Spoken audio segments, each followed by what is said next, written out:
Welcome to my new series, Poker and Life. Poker is this amazing game with so many subtleties that you can really use these themes and these concepts of poker to learn more about yourself and improve your overall life. So in these Poker and Life series, or this installment, I'm going to try and show you how themes at the table can be applied to life and how applying these concepts on a regular basis can have a significant impact on your game. So recently, I was in the Port Authority in New York City, which, if any of you are from New York, is a miserable place. And I was on the way to Maine with my girlfriend. And while I'm waiting in the terminal, I see this guy wearing a WSOP t-shirt going absolutely nuts on the ticket guy for Greyhound. And I'm watching and I'm, really regretting not have taken video of it. But I remember thinking, oh man, you're one of those, busted on the turn and lose your shit kind of people. And what was so fascinating is like you can predict it just how he's acting in life. Those players who lose their shit and go crazy are often the same exact players who get so frustrated when someone cuts them off on the road or when their boss says something slightly offensive. Tilt isn't an emotional experience that's reserved for the poker table only. The people who lack emotional regulation at the table also are having issues with that in life as well. I think it would be very rare to see someone who is controlled and emotionally balanced in life and then go absolutely nuts when their opponent does something really stupid and they get a bad beat. The point is, fairly obvious. However, I'll make an argument that if you were watching this video, you probably aren't one of those full tilt, no pun intended, kind of people. You probably just get a little bit frustrated or a little bit pissed off. So for example, 2 hours later, after that story I just told you, after I'm making fun of this guy, I catch myself starting to get a little bit tilty. I'm trying to log into my Google Docs account. The bus said that they would have internet. They said they would have Wi-Fi. These stupid buses never have internet that actually works.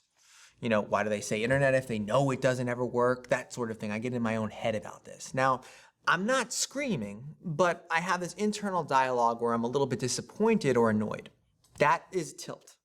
This is dangerous at the table, and it's dangerous in life. In life, things don't go your way, shit happens. Poker is such an amazing game because it really epitomizes this concept. You do the right thing, and you don't get rewarded. Same in life. Please, if there's one thing to learn from these videos, don't waste your time spiking your cortisol levels and treating little things in life like they actually matter. If you truly want to improve emotional regulation at the table, you need to start doing it in life as well. Someone cuts you off on the way to work, it's the same thing as someone making a truly bad call and hitting the turn. You want to reduce your reaction to external events. In life, so many people are reactive. So many people attempt to blame, place blame on others, essentially.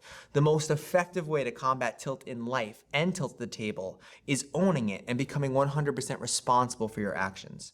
Listen to people's language. They are so quick to blame others, to, peg the source of their problems on external forces that are completely out of their control.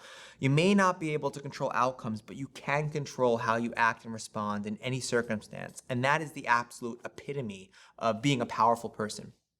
If you want, that calm and ease and that ability to make tough decisions at the poker table, you need to start to notice where you go on life tilt, where you start getting emotional, where you start blaming others, where you give up responsibility, and you really need to control it. The two things I like to do is one, take 100% responsibility, as I said before. So I choose to take the bus. I chose to take the bus. I should have remembered that buses have horrible internet and store the document instead on Microsoft Word as opposed to Google Docs. It's my fault, it's not theirs. Second, and this is really important, you need to reframe what you're going through. So I was getting frustrated on a bus with air conditioning, on a way to a vacation with the love of my life, typing on a $3,200 laptop. Like, who the hell am I to bitch right now? I could be dying, I could be without water, I could be getting shot right now, I could be going through so many things. Put things in perspective. Oh, you lost 2 buy-ins on the turn and that's getting you mad? Get over yourself. The emotion you're experiencing right now pales in comparison to what you could be experiencing in life, and don't forget to be grateful for everything that you have. The fact that you made the right decision at the table. These are the principles that not only get me through life, but get me through the most of the table. Like, you're getting so frustrated for making the right decision. Like, it doesn't make any sense. Yeah, you did everything in your power. You made the right decision. Put it in perspective, and those emotions will start to really shrink. Instead of being all angry, you start to become grateful.